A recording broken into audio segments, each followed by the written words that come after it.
Hey there YouTube, I'm sitting here in my studio and I came across this footage of me repairing a clarinet tenon cork. And I have done a video on me doing this with a saxophone neck. It's very similar process.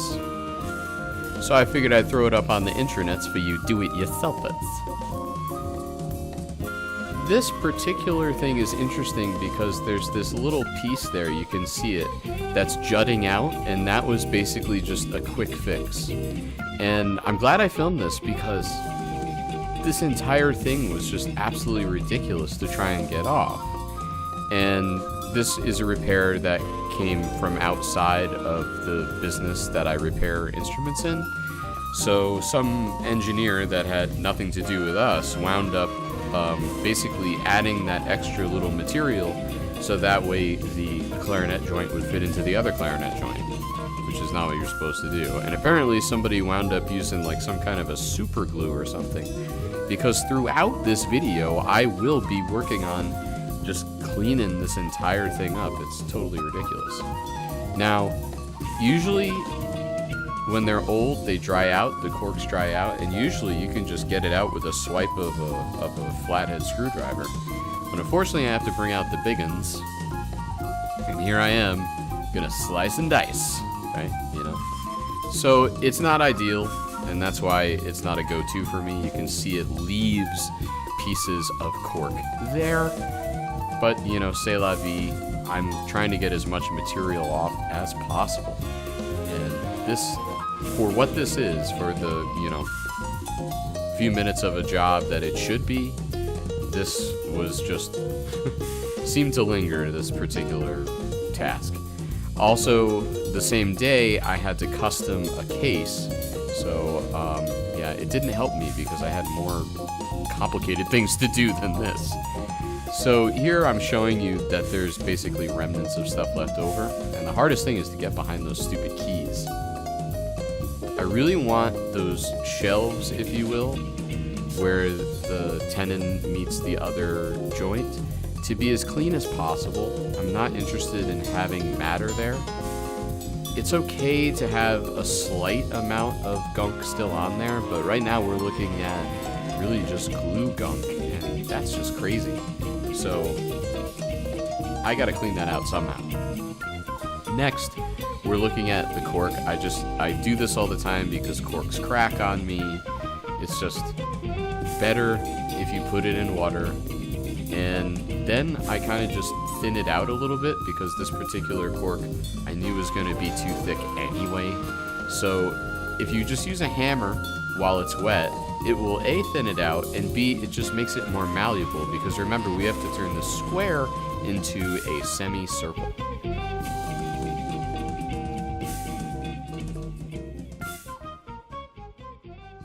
Every time I look at the surface of that bench, I feel like just taking a photo of that would make a cool cover for an album, especially like a jazz album or something.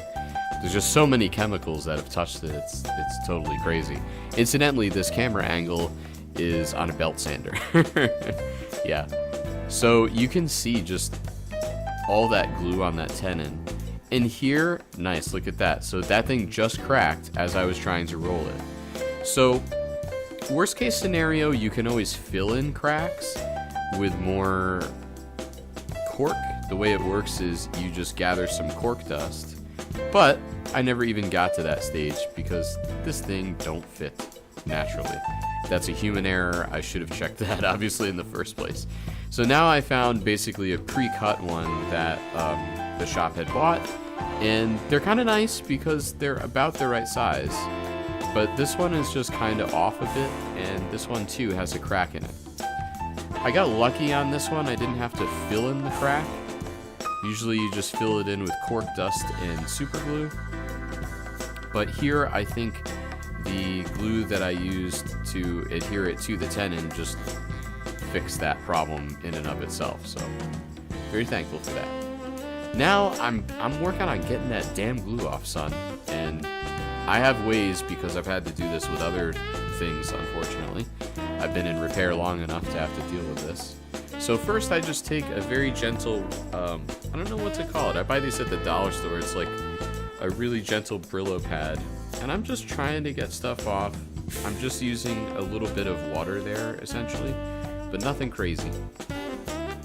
And you can see it's actually doing something. It helps to have this particular abrasive. But there are other things that I already know that will help me get dried glue off of stuff. And you will see them.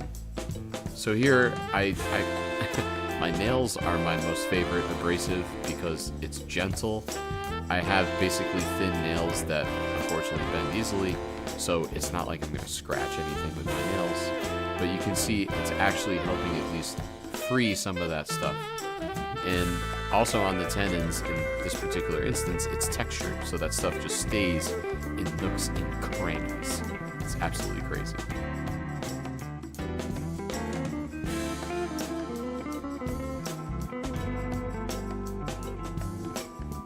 This is one of my go-tos.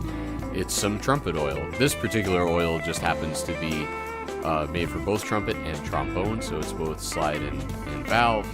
And it's a gentle oil. The instrument oils are very gentle oils. They're not like penetrating oils or anything. The reason why I'm using oil is I often find it helps get glue off things, especially super glue.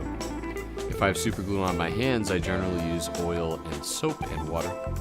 So now I'm cutting another strip, and I've put a little bit of penetrating oil on it because I just gave up. And the idea is that the oil will hopefully make all of the dried stuff just start to roll so I can get it off. And you can see it's made it a lot cleaner. But the other problem too is I made the other pieces of the clarinet cleaner too, which means that I basically have to wipe it down with this thing. I call it my oil rag. There's not a lot of oil on it or anything. There's probably a small amount of WD-40 on it or something. And basically I'm just, making the rest of the clarinet shiny too, so that way it matches. Just spruce it up a little bit. You're not really, like, quote-unquote supposed to do this, but I do it because we're talking about metal parts, and this isn't real wood. Real clarinets, or I should say clarinets with real wood, they have a certain type of oil that you're supposed to use. But as long as you use gentler oils, you'll be good to go. So here we are with the second joint, and I'm wiping it down, and you can just see it looks a lot nicer. I've done that also with products I sell on eBay, amplifiers. I sell video game consoles too, and WD-40 makes all plastic just look brand spanking new. You don't need a lot of it. The other thing too here is, like I said, I'm cleaning the keys, or at least I should say the metal pieces to the keys, and it just looks a lot nicer, so, why not? It was an extra, minute step. So now we're gonna be worried about those keys. I'm pointing to those keys because I'm trying to show you, like, this is the way it's gonna go around. And I do not want my seam behind those keys because then it's gonna be really hard to sand that seam down.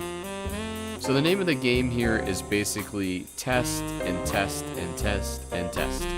You want to do as many bench tests as you can before actually applying adhesive. I'm still amazed that that thing, despite that crack, didn't get worse. It probably helped that I hydrated and pounded on that cork.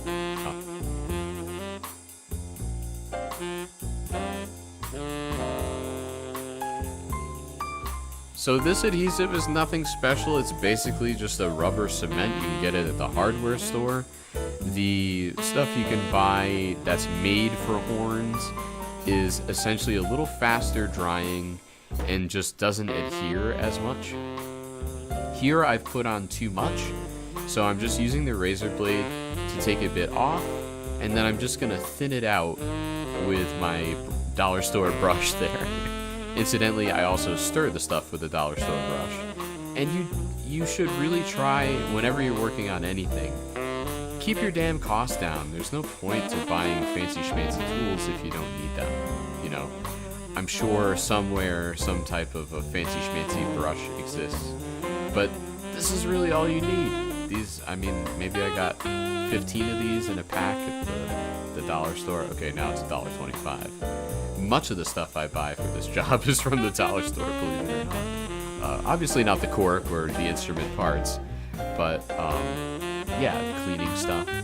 So here you can see that my hand oil is already making the rubber cement just kind of roll off my hand. And that's ideally the way it's supposed to be, but I guess that other adhesive was just so old, it really dried onto that tenon. So here we are, just again evening, taking a look, and moment of truth right here. You'll see why it's kind of important to cut completely straight lines if you want this thing to look a certain way. So I compromised on this one because we didn't have a whole lot of cork, and again, just wanted to get this job done so that way I could get to the harder one, which was customing a modern case for an old trumpet from the 1930s. The trumpet was actually smaller. So now what I'm doing is I'm just pressing these pieces together. It's off camera because I'm trying to be careful with what I'm doing. And sometimes they stick, sometimes they don't. It depends on, sounds goofy, but it depends on the weather. If it's very humid where you are, it's going to take longer for the glue to get tacky as opposed to when it's very dry. Today, it being winter, it was very dry, and you can see it's adhering on its own. But here's the thing, is I still like to do a little bit of slight compression with the rubber bands there. And essentially, this quickens my process. I'm going to have to sand less because I've now compressed the cork down a bit. So you can see that it's actually kind of overlapping that one piece of the tenon that's indented. So I'm just taking my nail and I'm making an indentation there. I kind of screwed this up because I was doing it on camera. Usually what I do is I hold the piece straight up and, you know, take bits out of it. But here I didn't have that luxury because I was filming this for you. Here I'm also just kind of pointing out, yeah, look, there's a little bit missing, but it's not that big of a deal. You just want to, you know, ideally all of it should be covered, but that isn't 100% of the time. So even if you get something like 80% of that tenon covered, that as long as it's thick enough, the cork is thick enough, that tenon will secure that, I believe, yeah, that's the G-sharp piece, so that'd be the second joint that's going to go onto this tenon. So here I'm just removing that excess, and you can see it's not really making a very pretty straight line, but c'est la vie. And here I'm showing you that it's more bulbous where the seam is, and I left it that way because I had a hunch that I would kind of need that, and I did. It actually did help the thing fit. Turns out that the second joint just, it's not a standard thickness. It's very strange. I never dated this clarinet, so I don't know when it came from. But now what I'm doing to make it easier for that tenon to go on is I just kind of sand that edge. This is the inside of the other joint. You can see that gook. And that gook is cork grease, which I'm going to put onto this. And I do it in generous portions because I don't want it to slip. So there you go. Look at that. It works. It fits. Gloriaski. Try it yourself. It's not rocket science. You can get most of these supplies at a hardware store and online. It's cheap. You know, you won't have to pay me to do it.